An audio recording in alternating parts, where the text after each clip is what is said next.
Hey everyone, it's Kay. Welcome to my complete guide for Fate-Defying Dragon, Coralie's new battlesuit. Coralie is a mech fire type S rank releasing in version 8.4. She is under the Astral Specialisation Rite of Oblivion and uses the rocket hammer. In this video, I will be going through her kit, suitable team compositions, rotations, equipment, and more. Starting off, let's take a look at her mechanics. First, after entering through QTE or performing her 4th basic attack, Coralie can cast her combo attack Rampant Dragon Claws, applying Ignite Trauma and giving her 1 stack of Guzzled Flames. Unlike other Valkyries, Coralie's ult requires Guzzled Flames to cast, becoming more powerful the more stacks she owns. Her ult also consumes all her SP to deal additional fire damage. While Coralie normally can only hold 1 stack of Guzzled Flames, the cap increases to 3 instead of Outburst. Coralie is protected by the Astral Specialisation Rite of Oblivion. This specialization doesn't revolve around a specific mechanic, instead focusing on the character's base kit and enhancing it in Stellar Outburst. Once Coralie enters Stellar Outburst, she casts Dragon Breath Onslaught, a special attack that applies Ignite Trauma, recovers 1 stack of Guzzled Flames, and allows Coralie to immediately connect into her 3rd basic attack. Like I previously mentioned, her Guzzled Flames cap also increases to 3. When Coralie ults with 3 Guzzled Flame stacks, she performs an additional attack called Blaze of Undying, dealing more damage and applying Ignite Trauma. Once Coralie casts her ult, it immediately ends Stellar Outburst and refunds a portion of the remaining duration as Astral Ring intensity. It's worth mentioning that any and all damage dealt by Coralie, apart from Stellar Assault, is considered Ignite damage, meaning that it won't count as melee or range damage. This means that she benefits immensely from buffs affecting Ignite damage specifically, since it's generally an undiluted multiplier different from fire or total damage bonuses. Coralie also has an exclusive skill that activates when Planar Armament is in the team. Unsurprisingly, Planar Armament's skill that was talked in the previous version has now been revealed to provide several various buffs to Coralie, making her a particularly good partner even without having the Omniscience to attack. As for her support capabilities, Coralie has 3 Astral Ring related tags. The first is Omniscience Star, allowing her to act as an alternative support for any specialization. The second is Heavenly Shift, allowing her to support other Law of Sunshine Valkyries with her ability to perform Stellar Shift. The third is Symbiosis, allowing her to build up Shining Traits for Valkyries under Grail of Infinitude. Coralie doesn't have a lock tag or lock skill, meaning that she won't be able to support future specializations. However, the lack of a tag also implies that we won't be seeing new specializations for a while, so it doesn't make her potential worth in the future as low as you might think. Moving on to Coralie's gear, let's first take a look at her weapon, Conic Sky Scorching Fury Ultra. Its buffs are mostly focused on the wielder, with the only team-wide benefits being a total damage bonus and additional total damage taken by enemies. It also lacks utility with passives like time stop or cooldown reductions, meaning its impact on Coralie's damage output isn't as significant as other Valkyries. However, the lack of good alternative rocket hammer options means that it's still her best weapon by a good margin, and I strongly recommend pulling for it if you plan on going for her. Like all Part 2 weapons, the Conic Sky Scorching Fury comes with a synergy skill. It has a decent independent multiplier that buffs the Valkyrie on the field, making it useful in both DPS and support scenarios. It also has a secondary effect giving Coralie an additional independent multiplier, which is nice for personal damage. This is the damage difference between all 3 synergy levels of the weapon. There isn't really a big enough difference to warrant pulling multiple copies unless you're a whale, especially since the synergy skill doesn't provide any utility like SP or cooldown reduction, so I strongly recommend saving for future releases instead. Stigmata wise, there aren't really many options to consider other than her signature set. She's very reliant on the entire set since a lot of its buffs are locked behind the 3-piece bonus. It's also worth mentioning that the effect granted by the 3-piece bonus is also required to activate certain buffs in Coralie's base kit. Fortunately, it won't be difficult to complete due to the entire set being craftable, and it will be more than likely that players will have pulled at least 1 or 2 pieces while going for her weapon. As a Rite of Oblivion unit, Coralie wants partners with the Omniscient style tag to fully support her. The only exception is Planar Armament Warp Space Time, who has an exclusive passive that gives Coralie a variety of buffs. Thus, Coralie is usually paired with her and Lone Planetfarer. Alternatively, people who don't have Helia can replace her with her Show of Finality. It's worth noting that even though Helia is Coralie's best partner, the difference between running her and a second Omniscient star support in terms of damage isn't very big. The real advantage Helia has is her ability to activate Stellar Drain much more quickly than her Show of Finality, allowing her to pull further ahead during Astral Ring charging. As for Astral Ops, Some recommended options are Chunxue, Elf Kiana, and Dreamseeker. Coralie can also support Law of Ascension and Grail of Infinity Valkyries, generally being the best breach applier for both specializations at rank at 0. With that out of the way, let's look at how to play Coralie. I'll be going through the rotations of the teams I've mentioned earlier, explaining how it works before following up with a video example. Keep in mind that these rotations are simply suggestions and will vary differently depending on the boss the team is facing. Coralie's rotations are straightforward for the most part, activating Rampant Dragon Claws to cast out both in and out of Stellar Outburst. It's worth mentioning that if you're close to defeating a boss in Stellar Outburst, you can ult earlier to deal damage faster.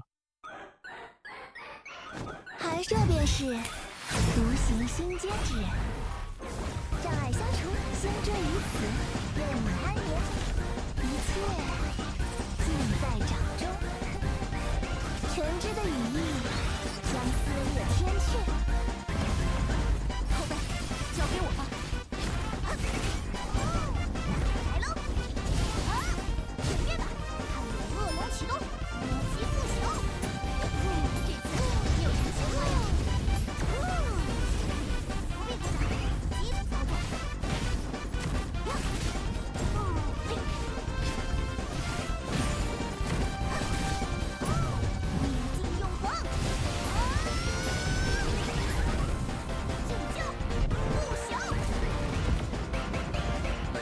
Coralie's playstyle doesn't change much during Astral charging. Depending on the Astral route you use, you will need to repeat her combo a different number of times due to varying levels of intensity regeneration. In my experience, teams with Chunxue need to do it just twice, while Astral routes with no intensity regeneration require you to do it 4 times.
Nothing much changes in this rotation, other than Kiana's inputs replacing Helios. It's essentially the same rotation, and again, you can end it early if you're close to defeating an enemy instead of Outburst.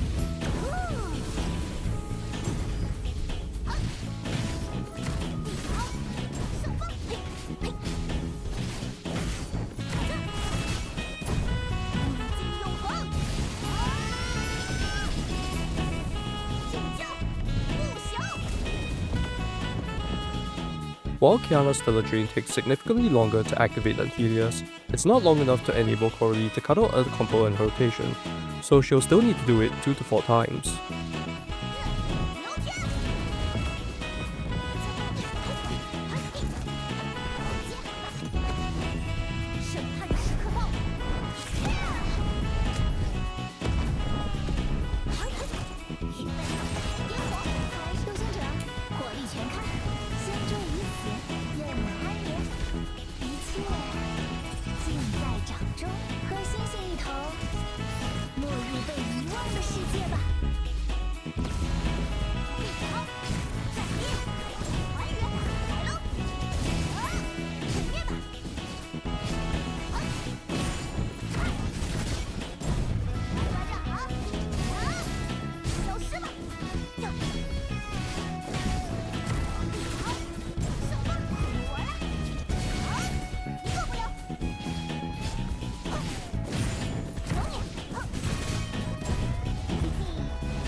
As a support, Coralie mostly casts Rampant Dragon Claws and her ult before leaving the field. Instead of Outburst, her stack cap is increased, allowing her to ult with 2 stacks in this rotation. 有我在，收放自如，有破绽。不问情欲，心无忌。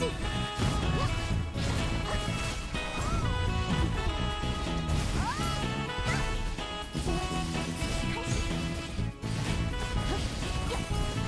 留刃，势不可挡。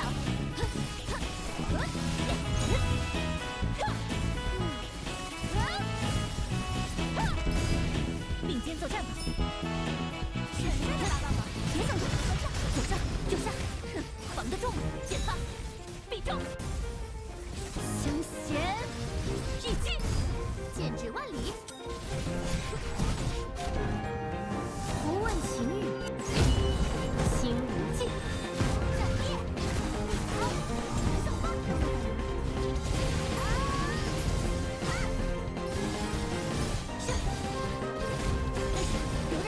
势不可挡。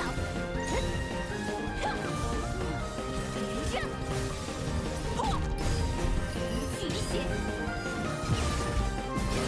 名正夕阳。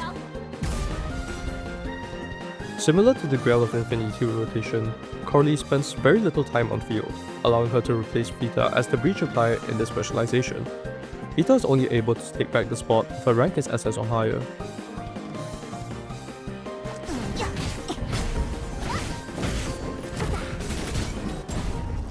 来喽！全灭吧！无头脑袋，剑指万里。天涯独步，过万兵。自讨苦吃。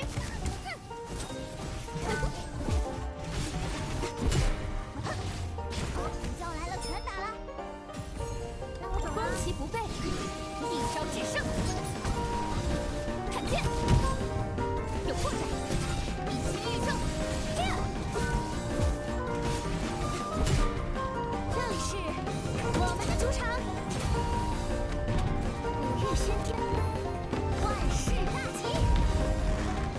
吃不消了，那再来几个。别，不问情欲，心无忌。看吧，一菜之外，不急不休。